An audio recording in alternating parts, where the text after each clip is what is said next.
Welcome. Welcome, my friends. Triple double.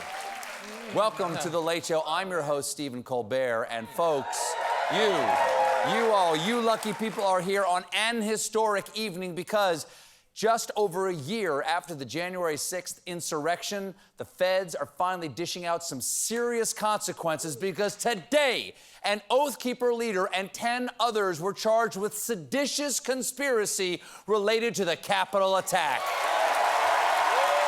Come on! That's real. Yep. That's realer than real. This is huge. This is huge. Seditious conspiracy is no slap on the wrist. It's a charge of inciting a rebellion against the government that carries a maximum penalty of 20 years in prison.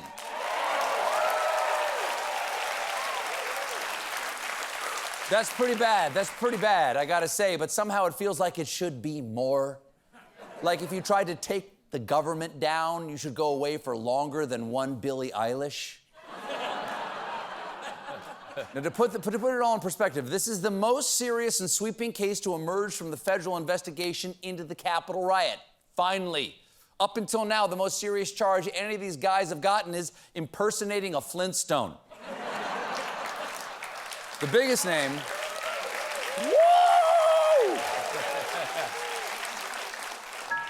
The biggest name that the feds picked up today was leader of the Oath Keepers and pirate captain of the SS Lipitor,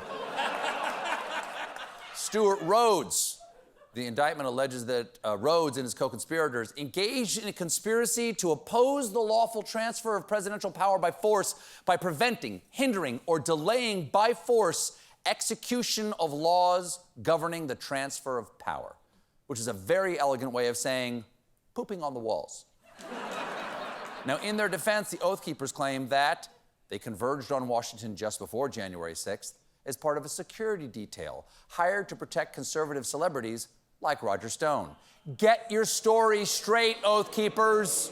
Were you there to protect celebrities or Roger Stone? Besides, Roger Stone doesn't need a bunch of henchmen.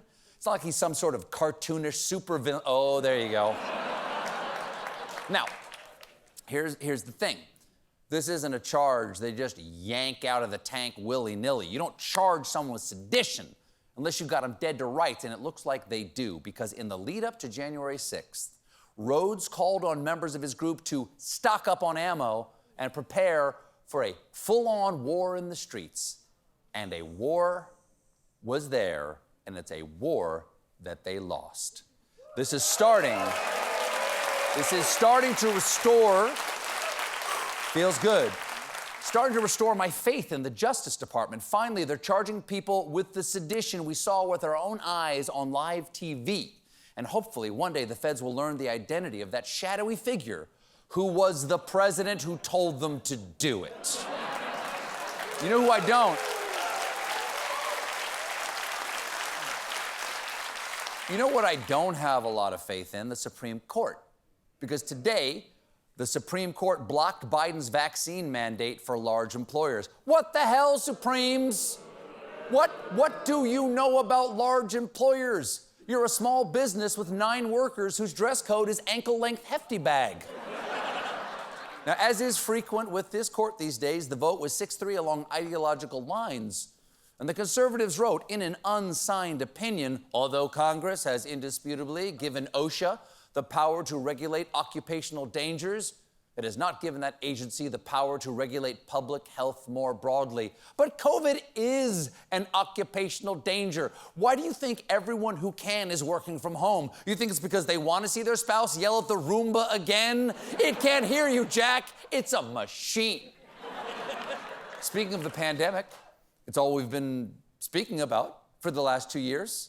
But there may be some hope on the horizon, some light at the end of the nasal swab, if you will, because experts tell us that the Omicron waves are appearing to slow down in New York City and other major metropolitan areas. Come on, you gotta, please, yes, bring it, bring it. Please. New Yorkers reacted to the news of the slowdown by saying, on your right, keep walking, you frickin' tourists. You don't have M&Ms where you come from?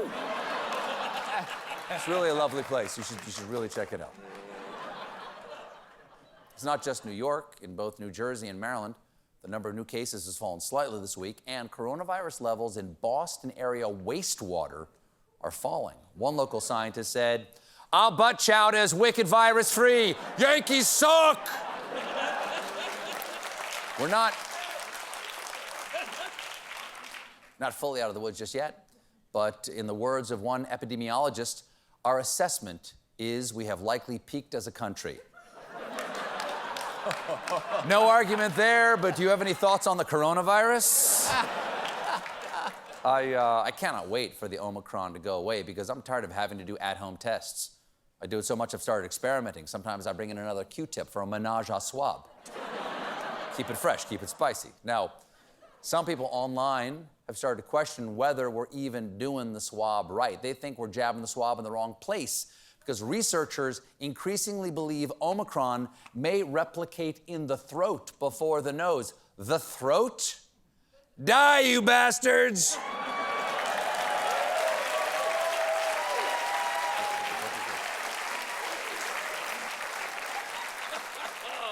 The is this? This is tea. There's a rule. What's the rule, Mark? Booze is booze on this show.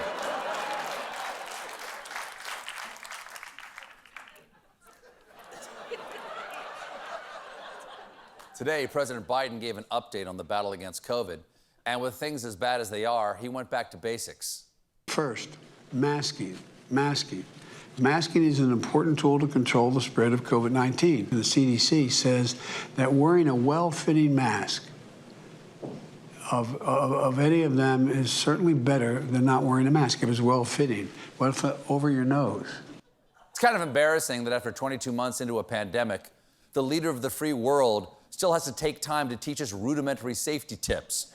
It brings to mind Eisenhower's famous farewell address. "Before I step aside, once again, I urge my fellow Americans, don't put your penis in the light socket. I used to have hair." But I like Ike. Why can't we have Ike? But the speech everyone's talking about was Biden's fire address earlier this week, calling on the Senate to pass voting rights legislation. And he put the stakes in stark terms. I ask every elected official in America, how do you want to be remembered? At consequential moments in history, they present a choice. Do you want to be on the side of Dr. King or George Wallace? Do you want to be on the side of John Lewis or Bull Connor? Do you want to be on the side of Abraham Lincoln or Jefferson Davis? Harry Potter or Voldemort? Luke Skywalker, Darth Vader? Ted Lasso or the vague concept of a lack of team unity rooted in a humanistic idea that nobody's outright bad, they're just wrestling with their own demons? Believe! Who's that blonde, tall lady? A tall drink of water.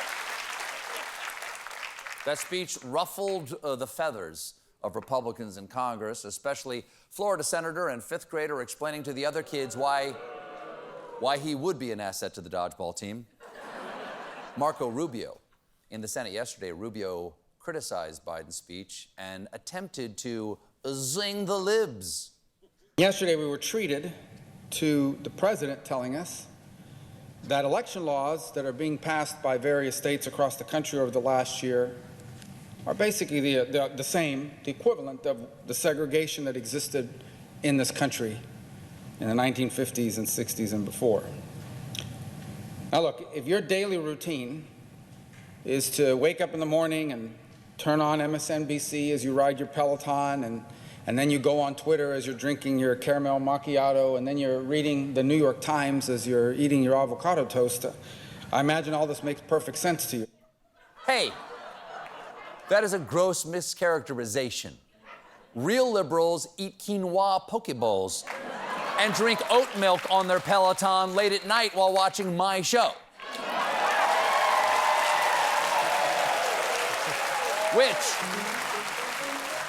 Which reminds me, what up, liberal Peloton? Chest open, chin up, back on the saddle, okay? We got an 8-minute high-intensity monologue with 3 hills, 2 recoveries, and a cool down with some commercials for Ghosts on CBS Thursdays at 9.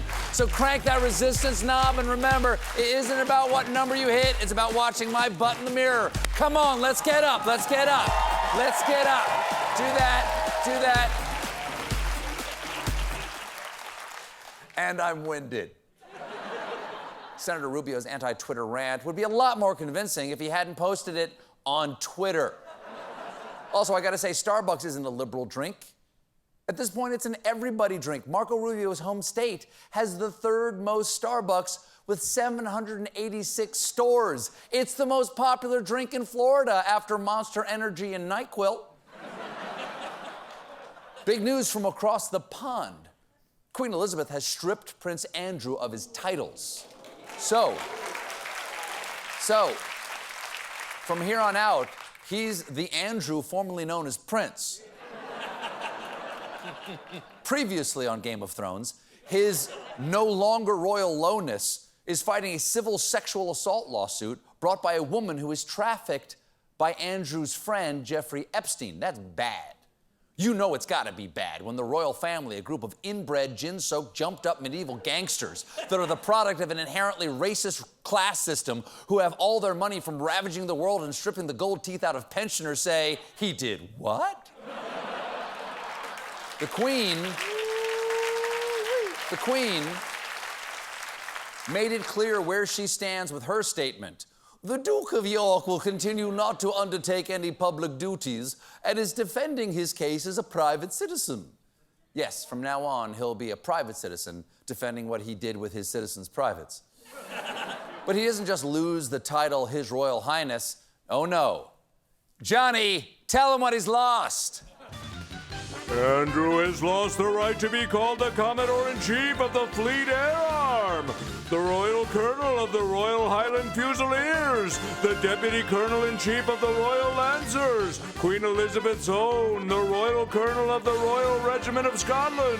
He's also lost the respect of his country and a year's supply of turtle wax. Back to you, Steve. We got a great show for you tonight. My guest is Liev Schreiber, but when we come back, football intros like this audience has never seen before.